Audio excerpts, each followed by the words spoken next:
Hello guys, papakita ko lang po yung itsura ng stable na meringue pag gumagawa tayo ng chiffon cake.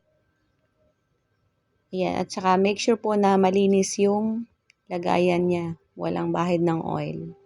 Ayan, makikita nyo po sa video na medyo malambot pa yung meringue ko dyan. So, binit ko ulit siya. Tapos wait natin hanggang maging stable na siya. Yung tipong hindi na siya mahuhulog kahit itaktak mo. Ayun, pag ganun po yung itsura niya, yan, okay na po siya. Pwede nyo na pong i-mix sa butter sa paggawa ng cake.